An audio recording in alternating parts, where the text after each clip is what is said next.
ಒಂದು ಕಡೆ ಲೋಕಸಭಾ ಚುನಾವಣೆಯ ಕಾವು, ಮತ್ತೊಂದು ಕಡೆ ಬಿಸಿಲಿನ ತಾಪ ಏರಿಕೆಯ ಎಫೆಕ್ಟ್. ಈ ಎಲ್ಲದರ ನಡುವೆ ಸದ್ದಿಲ್ಲದೆ ತರಕಾರಿಗಳ ಬೆಲೆಯೆಲ್ಲ ಗಗನಕ್ಕೇರಿದೆ. ಜನರಿಗೆ ಇದಿನ್ನು ಗೊತ್ತೇ ಆಗ್ತಾ ಇಲ್ಲ. ಆದರೂ ಕೂಡ ಬೀನ್ಸು 1 kgಗೆ 200 ರೂಪಾಯಿ ದಾಟಿ ಹೋಗಿದೆ. ಇದು ಯಾವಾಗ ಕಡಿಮೆ ಆಗುತ್ತೆ, ಯಾಕೆ ಇಷ್ಟೊಂದು ದರ ಅಂತ ಬನ್ನಿ ನೋಡೋಣ. ಎಲೆಕ್ಷನ್ ಕಾವು, ಬಿಸಿಲೇರಿಕೆಯ ಮಧ್ಯೆ ತರಕಾರಿ ದರ ಏರಿಕೆ ಶಾಕ್.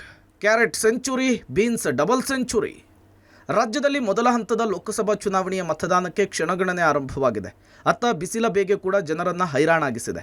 ಈ ಮಧ್ಯೆ ತರಕಾರಿಯ ದರ ಗಗನಕ್ಕೇರಿದ್ದು, ಒಮ್ಮೆ ಕೊಳ್ಳುವುದಕ್ಕೆ ಹೋದವರು ರೇಟ್ ಕೇಳಿಯೇ ಸುಸ್ತಾಗುವ ಪರಿಸ್ಥಿತಿ ನಿರ್ಮಾಣವಾಗಿದೆ. ರಾಜ್ಯದಲ್ಲಿ ಕೈಕೊಟ್ಟ ಮಳೆ ಜೊತೆಗೆ ಬಿಸಿಲ ಬೇಗೆಯ ಎಫೆಕ್ಟ್ನಿಂದ ಕಳೆದ 1 ವಾರದಿಂದ ಕೆಲ ತರಕಾರಿ ದರ ಗಗನಕ್ಕೇರಿದೆ. ಬೀನ್ಸ್ ಕೆಜಿಗೆ 170 ರಿಂದ 200 ರೂಪಾಯಿ ದಾಟಿದೆ. ಅತ್ತ ಕ್ಯಾರೆಟ್ ಕೂಡ ಸೆಂಚುರಿಯ ತುದಿಯಲ್ಲಿದೆ. ಕಳೆದ 1 ವಾರದಿಂದ ಮೆಣಸಿನಕಾಯಿ ದರ ಕೂಡ ಸೆಂಚುರಿ ಹಾದಿಯಲ್ಲಿದೆ. ತಾಪಮಾನ ಏರಿಕೆಯ ಎಫೆಕ್ಟ್ ಇಳುವರಿ ಭಾರೀ ಪ್ರಮಾಣದಲ್ಲಿ ಕುಸಿತ ಕಂಡಿದೆ. ನಿತ್ಯ ತರಕಾರಿ ಕೊಳ್ಳುವ ಗ್ರಾಹಕನಿಗೂ ಕೂಡ ಬೆಲೆ ಏರಿಕೆ ಬಲು ಭಾರವಾಗಿದೆ. ಕೆಜಿಗಟ್ಟಲೆ ತರಕಾರಿ ತೆಗೆದುಕೊಳ್ತಿದ್ದವರು 100 ಗ್ರಾಮು 200 ಗ್ರಾಮ್ ತೆಗೆದುಕೊಳ್ಳುವಂತಹ ಪರಿಸ್ಥಿತಿ ನಿರ್ಮಾಣವಾಗಿದೆ.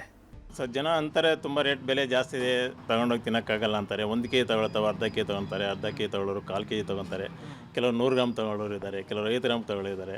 ಆ ಥರ ಇರೋದ್ರಿಂದ ತುಂಬ ಕಡಿಮೆ ತೊಗೊಂಡೋಗ್ತಾರೆ ಜನ. ರೇಟ್ ದುಬಾರಿ ಇದೆ ಈ ಸಲ ಅಂತ ಅಂದ್ಕೊಂಡು ತೊಗೊಂಡೋಗ್ತಾರೆ. ಬೀನ್ಸು ಇವತ್ತು 160 ಇದೆ. ಊಟಿ ಕ್ಯಾರೆಟ್ ಬಂತು 90 ರೂಪಾಯಿ ಇದೆ. ಸ್ವಲ್ಪ ತೊಗೊಂಡೋಗಿ ತಿನ್ನೋರಿಗೂ ದುಬಾರಿ ಕಾಣುತ್ತೆ. ಆದರೆ ಬೆಳೆಯೋಕ್ಕೆ ಅಂದರೆ ಪಾಪ ಅಲ್ಲಿ ನೀರು ಕಡಿಮೆ ಇದೆ, ಬಿಸಿಲು ಜಾಸ್ತಿ, ಬೆಳೆ ಬರೋಲ್ಲ. ಅದರಿಂದಾಗಿ ಇಳುವರಿ ಕಡಿಮೆ ಬರುತ್ತೆ. ಇದು ಕೇವಲ ತರಕಾರಿ ಮಾತ್ರ ಅಲ್ಲದೆ ಹಣ್ಣುಗಳ ದರದಲ್ಲೂ ಕೂಡ ಇದೇ ಪರಿಸ್ಥಿತಿ. ಮಳೆ ಇಲ್ಲದೆ ಬಿಸಿಲ ತಾಪಮಾನದ ಏರಿಕೆ, ಇಳುವರಿ ಕಡಿಮೆಯಾಗಿ ದರ ಹೆಚ್ಚಾಗಿದೆ. ವ್ಯಾಪಾರಿಗಳ ಪ್ರಕಾರ ಸದ್ಯದ ಪರಿಸ್ಥಿತಿ ಜೂನ್ ಅಂತ್ಯದವರೆಗೂ ಕೂಡ ಹೀಗೆ ಮುಂದುವರಿಯುವ ಸಾಧ್ಯತೆ ಇದೆ. ಜೂನ್ನಲ್ಲಿ ಈ ಬಾರಿ ಮುಂಗಾರು ಕಣ್ಣಾಮುಚ್ಚಾಲೆ ಆಡದೆ ಉತ್ತಮ ಮಳೆಯಾದರೆ ದರ ಇಳಿಕೆಯಾಗುವ ಸಾಧ್ಯತೆ ಇದೆ.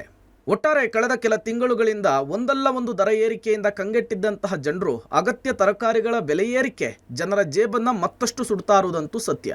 Raghu Mariswamy, metro bureau, public TV, Bengaluru.